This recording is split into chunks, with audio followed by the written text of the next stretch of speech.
Tuhan bersamamu.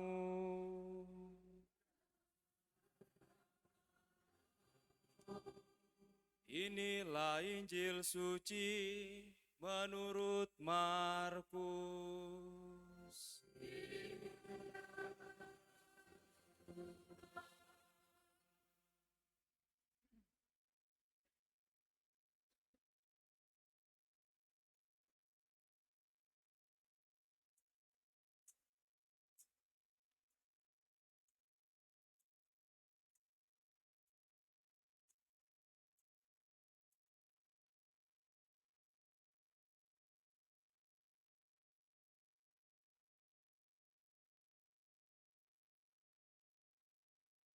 Setelah hari Sabat berlalu, Maria Magdalena dan Maria ibu Yakobus serta Salome membeli rempah-rempah untuk pergi ke kubur dan meminyaki jenazah Yesus. Pagi-pagi benar, pada hari pertama minggu itu, setelah matahari terbit, mereka pergi ke kubur. Mereka berkata satu sama lain,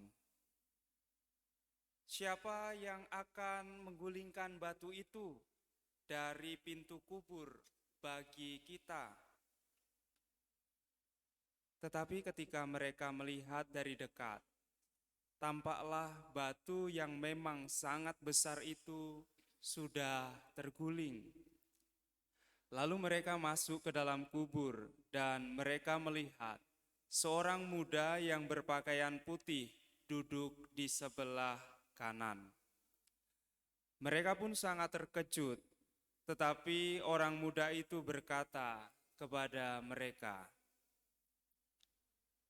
"Jangan takut, kamu mencari Yesus orang Nazaret yang disalibkan itu. Ia telah bangkit.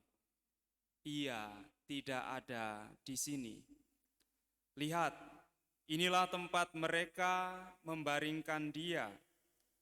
Tetapi sekarang pergilah. Katakanlah kepada murid-muridnya dan kepada Petrus, ia mendahului kamu ke Galilea.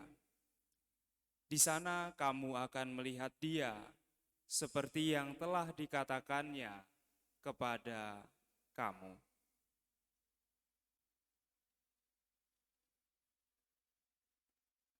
Demikianlah sabda Tuhan.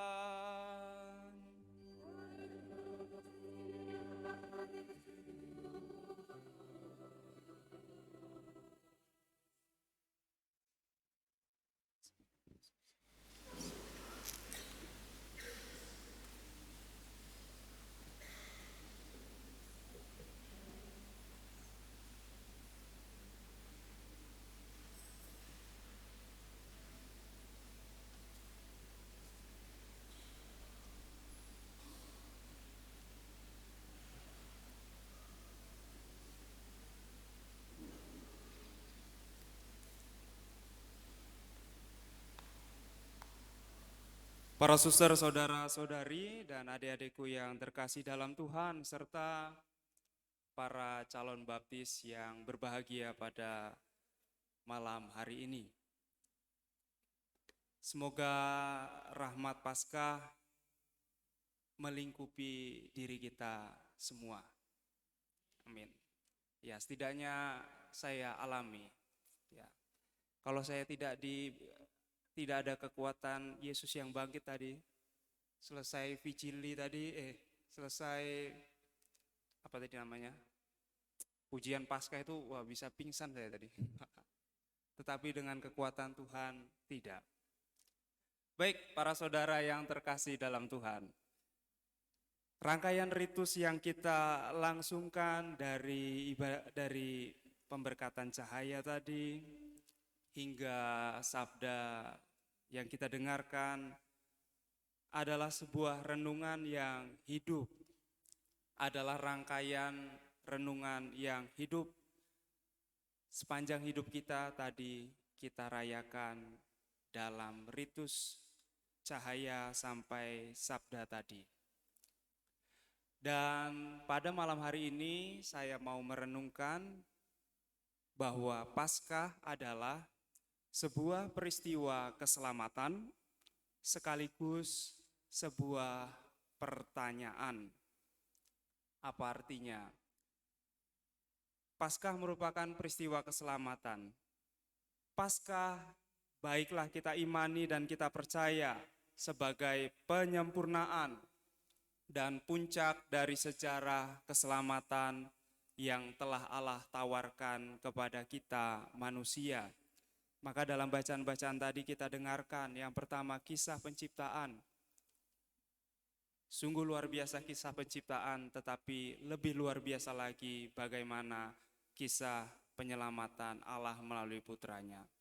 Lalu kalau kita mendengarkan bacaan yang lengkap, ada juga kisah Abraham yang dijanjikan keselamatan oleh Allah. Lalu yang kita dengarkan tadi kisah tentang Musa mengantarkan umat Israel menyeberangi laut. Begitulah baptisan kita juga menjadi tanda kita melewati laut dosa dan memasuki kehidupan yang baru. Juga kita mendengar tentang Yerusalem baru, selanjutnya tentang janji keselamatan yang diberi kepada semua orang secara cuma-cuma, dan juga tentang kebijaksanaan Allah yang tampil di bumi. Lalu yang terakhir yang kita dengarkan juga adalah bagaimana Allah menjanjikan bahwa Ia akan memberikan hati dan roh yang baru dalam batin kita. Dan dalam bacaan epistola tadi, semua itu terangkum dalam diri Yesus. Saudara-saudari yang terkasih dalam Tuhan, yang telah dibaptis maupun yang nanti akan menerima baptisan. Kita semua yang telah dibaptis dalam Kristus, telah dibaptis dalam kematiannya. Artinya manusia lama kita, manusia kita yang berdosa telah juga mati, dikuburkan bersama dengan Kristus. Dan seperti Kristus telah bangkit, mengenakan pakaian kebangkitan dan kemuliaan, kita pun hidup dalam hidup yang baru. Hidup bagi Allah dalam Kristus Yesus. Inilah Paskah sebagai sebuah peristiwa keselamatan. Lalu yang kedua, Paskah juga sebuah pertanyaan untuk kita. Paskah, pakaian baru itu untuk hidup kita, atau kita lebih nyaman dengan pakaian dosa kita? Paskah itu pertanyaan. Maka agar pas, mari kita mengatur pola hidup iman kita. Saya mengutip dari Surat Gembala Paskah 2024 oleh Monsinyur Afin. Yang pertama, hidupi hidup Yesus yang kita tahu dari kitab suci, tradisi, dan pengajaran gereja yang diajarkan gereja Katolik.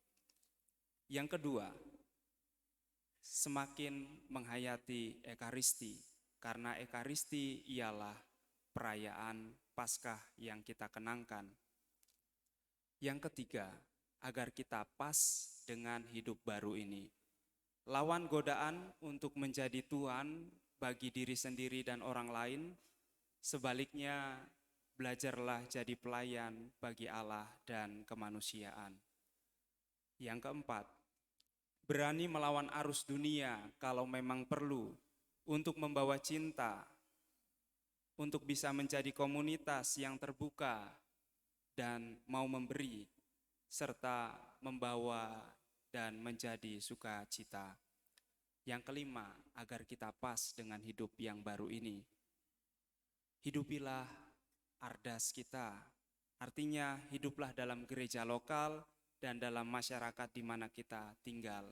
Tahun ini menjadi Katolik, menjadi Indonesia, cinta budaya dan tanah air. Lalu yang terakhir, yang keenam, jadilah saudara dan saudari bagi sesama, wujudkan persaudaraan sejati. Saudara-saudari yang terkasih dalam Tuhan, Tuhan sungguh bangkit, Paskah telah tiba, saat ini bukan nanti. Dan dalam Injil yang kita dengarkan tadi, di akhir Injil dikatakan, Ia atau Yesus yang bangkit telah mendahului kamu ke Galilea. Artinya apa? Silahkan ikutilah Yesus yang telah mendahului kita di tempat di mana kita hidup dan berkarya. Itulah Galilea kita masing-masing. Mari di tempat kita masing-masing, Tuhan yang bangkit menyatakan dirinya hidup dan hadir di tengah dan melalui diri kita. Mari di tempat kita masing-masing, Tuhan yang bangkit dinyatakan hidup, hadir di tengah dan melalui diri kita. Sungguh Paskah hidup baru ini untuk kita, atau malah kita tanpa sadar justru lebih condong menanggalkan hidup baru itu karena lebih suka menjadi manusia yang lama. Dan untuk para baptisan baru, semoga hidup baru yang akan kalian terima sungguh menjadi hidup yang pas untuk di hidup kalian. Semoga Tuhan memberkati kita.